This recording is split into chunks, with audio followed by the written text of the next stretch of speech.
All right, Big Blue in the Bronx is back. We have another video to break down, all right?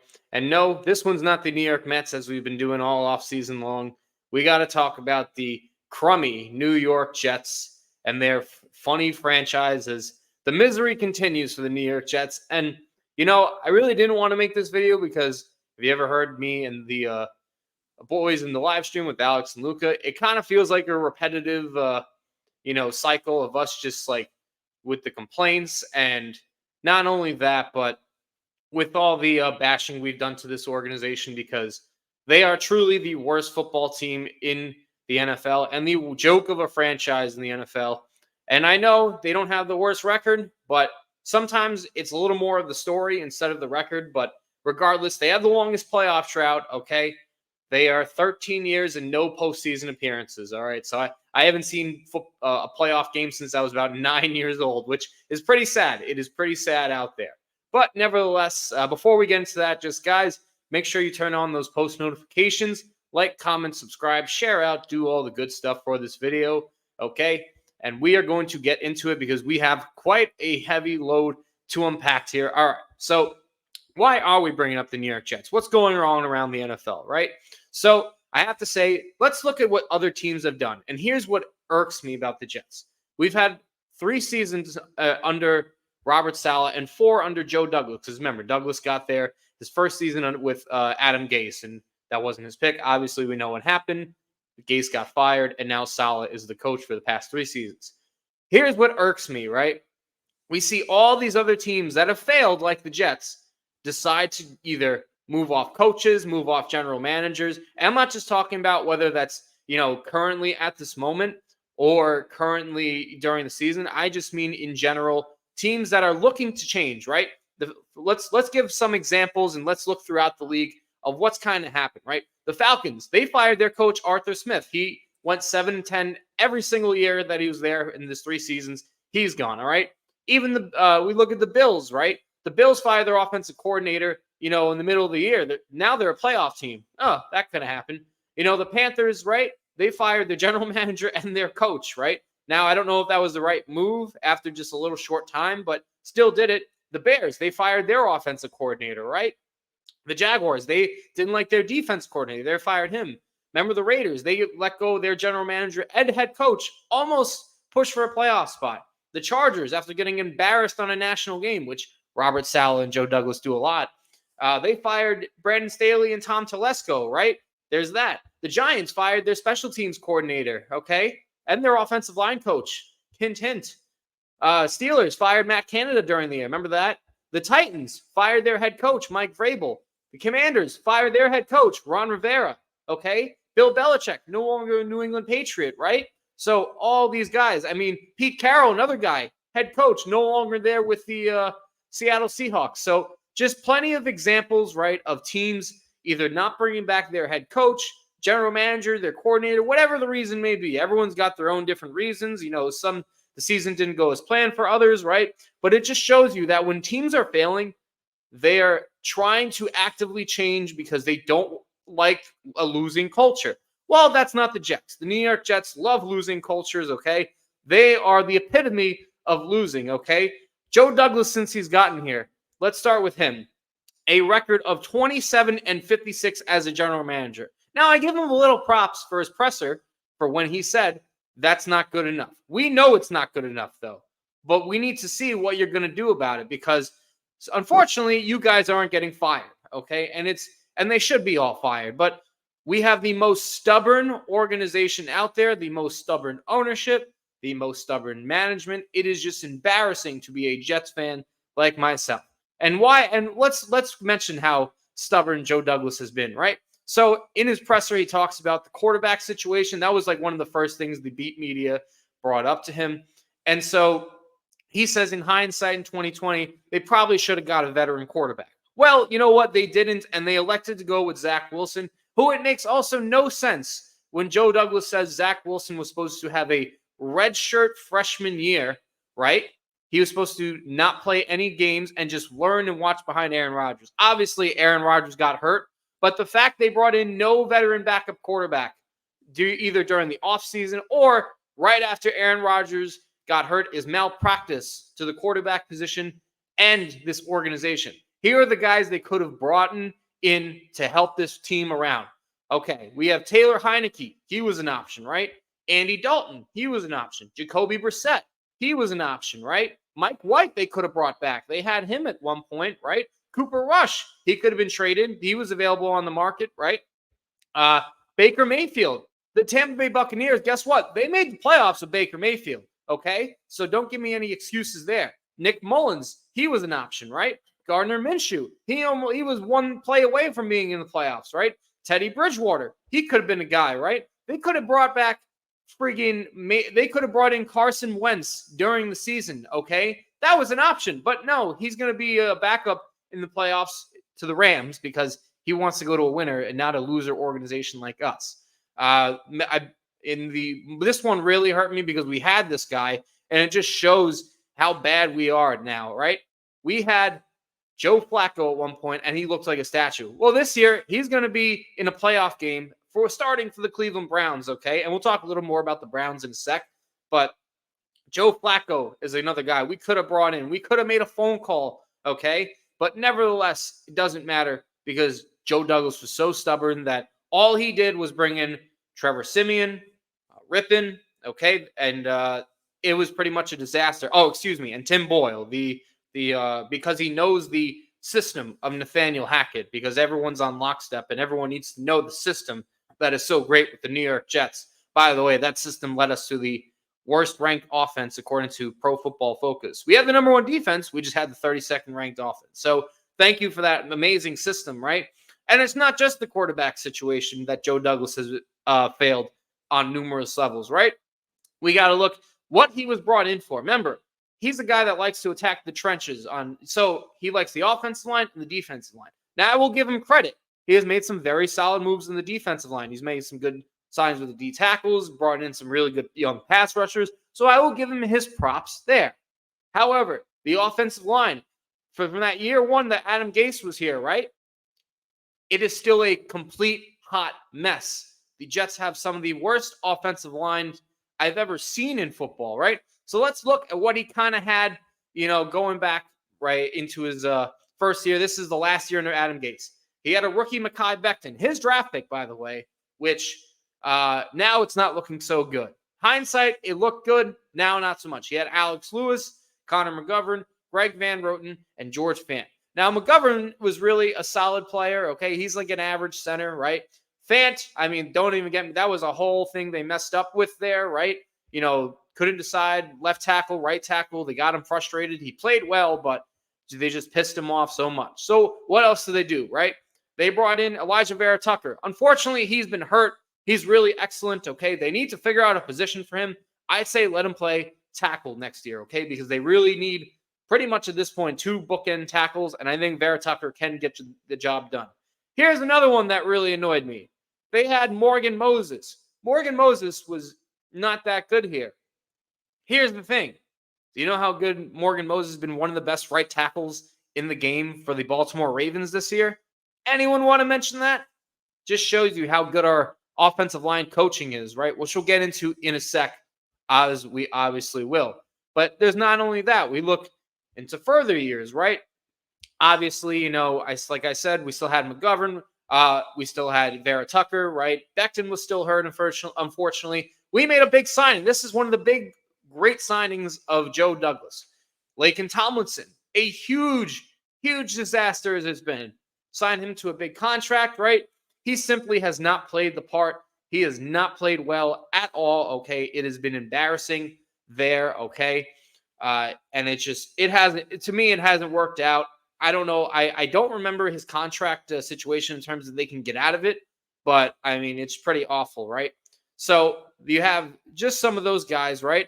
And then to start this year, right, he let Becton start as a tackle, right, which it was a disaster. He was one of the worst offensive tackles in the league. Then he had Dwayne Brown and Max Mitchell as pretty much tackles as well, and that was just a disaster. No depth there as well, right?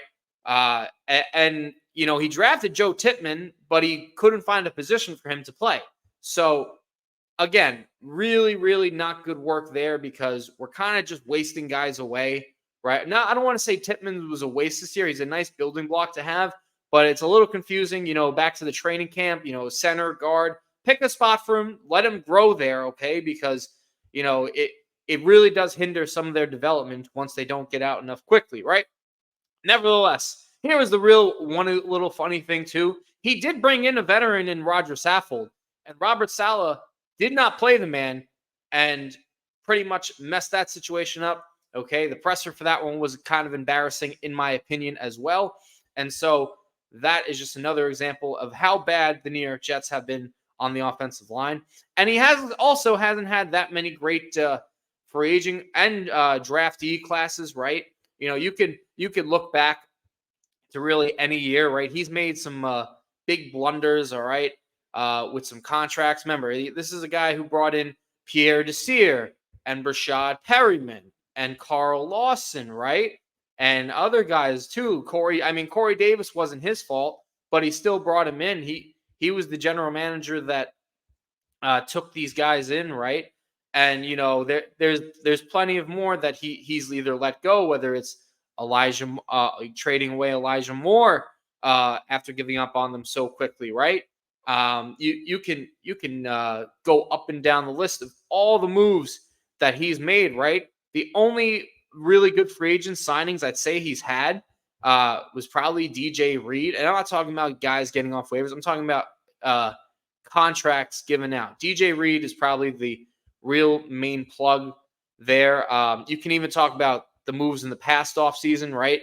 Alan Lazard's been absolutely atrocious for the New York Jets, okay? But some reason Joe Douglas has a lot of faith in him, which I can't really see how anyone has much faith, right? So it's been a disaster. And I mentioned Laken Tomlinson already. LaMarcus Joyner is another option, right? Jordan Whitehead's been very inconsistent. So it's just been mess after mess with the free agent signings, right? So much money that just sits, on the sideline, right? And you look at his draft class, right? 2020, the first one. Becton, in hindsight, looked like a great one, but no, he was injured, has had some weight issues, right? Just an absolute mess there. Then you had, only two guys after that remain on the roster, Ashton Davis and Bryce Hall. And Bryce Hall has been inactive this whole year. Ashton Davis, maybe they re-sign on a one-year deal, but, some big mess-ups there. Denzel Mims. Remember Jabari Zuniga, the guy out of Florida? Yeah, didn't even really do anything with us, and that was our third-round pick that year, okay? I'll give him credit for some of the other drafts he's had, but you look back at 2021, right? He messed up on the Zach Wilson pick. He's a bust. He's a capital B with a bust. Vera Tucker, good when healthy, but nevertheless, just never healthy. Elijah Moore, mention him. Got traded to the Cleveland Browns. Had a lot of potential there, but we wasted a second-round pick there because didn't really get anything out of him, okay? You look at another guy like Michael Carter, who's not the defensive back, but the running back, right? They kind of used him as a scapegoat at one point in the offseason. And it kind of during the season, not during the offseason, but nevertheless, he was a solid player. They let go, right? The only guy that really has a future on this team, from the 2021 draft class, is Eccles and the Michael Carter, the nickel corner, right? You look at the 2022. This is the draft class that he pretty much homered and hammered right off the bat. I mean, we got Sauce, Garrett Wilson, Jermaine Johnson, Brees Hall. That was our top four picks. Ruckert's still a player. Max Mitchell's and Michael Clemens have done some good things. So the 2022 draft class is the only class he's really hammered, right? Now, 2023 is the rookie class. I don't want to call anyone here a bust, right? Or a star, because we don't know what some of these other guys can do. But picking Will McDonald and him playing less percentage of snaps of a first-round pick since 2008, Vernon Golston, right? Just a colossal mistake there, right? Will McDonald is a guy that probably does have some potential. Maybe they play him a lot more last year. But there's so many receivers in this class. They could have traded up to go get Broderick Jones in this class, right? So it really does show that Joe Douglas has had some really bad failure moments with this organization, right? And it seems like a big mess after mess after mess with this team, right? And and then we get into his hire of Robert Saleh, right? And here's what I don't understand with this, right? When they had the Joe Douglas had the presser, right? It was kind of a BS answer, if you ask me. I forgot who asked the question, but this is why Joe Douglas thinks Robert Saleh is the right man for this job. Robert is the right coach because he's the right man for the job. Tell me, am I missing something that's kind of on the same lines of saying, well, the sky is blue because the sky is blue. And it kind of just, it really makes you wonder why he just dodges questions from the media at times, right? And it's embarrassing in my opinion. It really isn't just an embarrassment. Didn't really have a playoff mandate. I know he said that his record's unacceptable and it's a reflection on him. But at this point, talk is cheap, my friend. So it just baffles me that he's still the general manager, and it baffles me that Robert Saleh is still the head coach of this team because despite what Joe Douglas thinks, the rest of the world thinks that this man can't coach. Okay, so and the fact that Robert Saleh is retaining his whole staff just shows you how bad of a coach he's been. I mean, and it's funny because when Robert Saleh speaks up there, and I'm not calling him dumb, I'm not calling him uneducated. I'm not calling him unintelligent. But sometimes, if you ever listen to a Jets press conference throughout the years, which I pretty much listen to a lot, right? I listen to pretty much every press conference after every game because I'm a diehard fan. I love the Jets. But nevertheless, Robert Saleh, after every press conference, whenever the media asks him a question, you guys realize how he says a lot, okay? You ever realize how he says, oh, that's a really great question? Well, you know what? Two things with that. One, when you say a lot, it sounds like you're panicking and you're just stalling and stumbling time for an answer.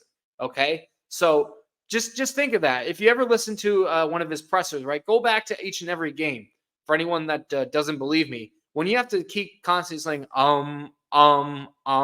you sound like a broken record and you don't sound prepared and you sound flustered. Okay, so do you really want your head coach sounding flustered? I don't think so.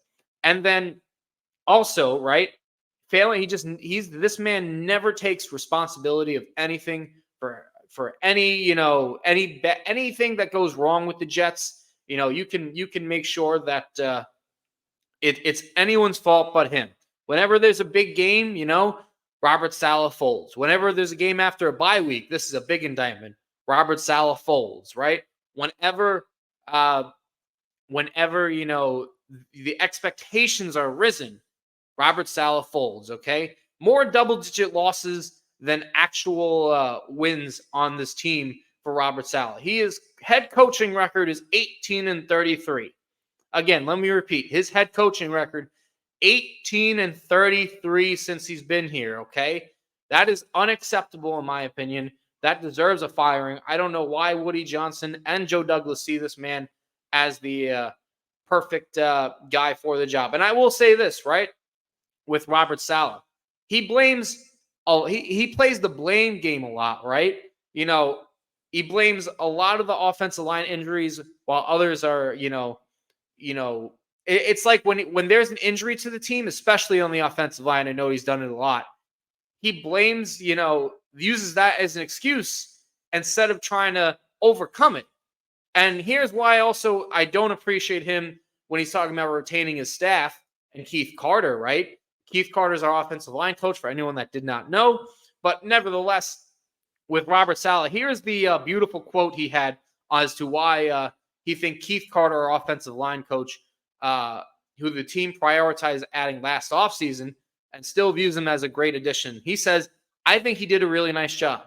There's things that he's, like all of us, there's things that he's going to have to improve on. But in the first year of his system to go through many changes and have to coach that many young men who have gotten here midseason, I thought he did a really good job.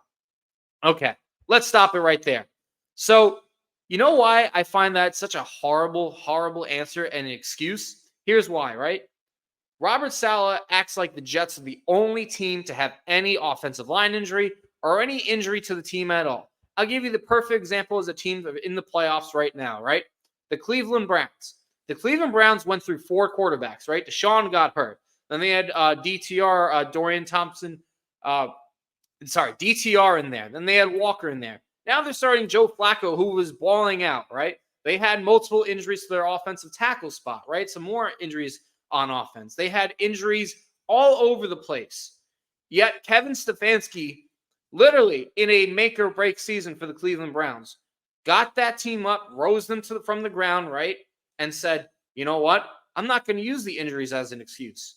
I'm going to, use what we have, find what skill set our guys have, and we are going to win football games. That's exactly why he should be coach of the year, by the way. That's another discussion for another day. But it just shows that not every coach uses injuries as an excuse like Robert Saleh. So whenever you hear, oh, we had so many injuries, we had so many changing parts, it really was tougher in our first year.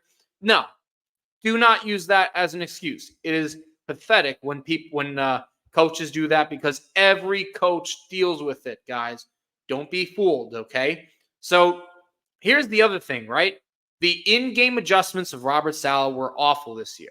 Now, I know. Some people say they're definitely know football than a young person like me, right? Some people say, oh, it's tough to adjust, right? But here's really where I want you guys to get thinking. And it really wasn't talked about too much, nationally, or maybe not even too much locally with the Jets, but the Jets beat reporters went to talk to Garrett Wilson, right? And there was times where he was visibly frustrated. There was other people visibly frustrated.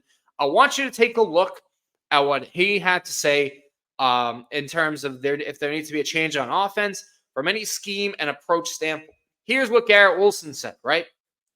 What happened this season can't happen again. It's got to be better. We've got to make adjustments in game. We've got to do things to counter what we're getting and be able to put points on the board, because honestly, in the 2 years I've been here, it's been tough. It's been tough going. Football hasn't been this hard as far as offense. I watch it on the sideline, and it doesn't look hard for the other team. Whoa. Garrett Wilson pretty much just called out his own coaching staff. And that's Saleh and that's Nathaniel Hackett, who should get lumped in there because he runs the offense, right? But nevertheless, Robert Saleh is the overseer of everything. And when your players are calling you out because you don't make adjustments in game, that should be a fireable offense. As a head coach, one of your main jobs is to adjust in game, okay? I understand that there's, scheme and, there's scheme and there's also, certain plays you want to run, but you got to see what the other team is doing. You got to react to what they're doing on the fly quickly. That's your job, okay? You have to be able to counter what they're doing. It doesn't matter. If they're stacking the box, don't run the football that much, right? Make them respect you in your passing game, okay? That was one of the big issues, right? If you're third and short, right? Throw past the sticks. Every pass was like a bubble, like a quick out route or a bubble screen, and it just didn't work. Maybe not a bubble screen, but you know what I'm saying, right? You have to, sometimes throw further than 5 yards at times, and just didn't seem they had any vertical passing attack. And for Garrett Wilson to say football hasn't been this hard as offense, and it looks easier for the other team, that really, you want to keep guys here, and that's not a culture that Garrett Wilson's probably happy of. It's not cool, and it's funny because Robert Saleh also did say that we did a lot of cool things on offense. Well, no, you didn't. I mean, if you think cool is being a laughingstock and being the worst, yeah, you're pretty cool then, okay? Because apparently being cool is more important than winning football games, according to Robert Saleh. So there you have it, okay? I explained why Joe Douglas is awful. I explained why Robert Saleh is awful. Here's the thing, right? How do us Jet fans, really stick it to them? I have the simple solution. Stop buying tickets to games. Stop buying tickets for your jerseys. Stop buying merch.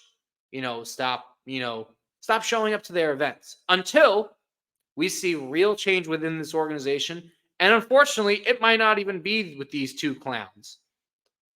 Until as long as Woody Johnson's been the owner, because yet again, the Jets have been missing the playoffs 13 years in a row.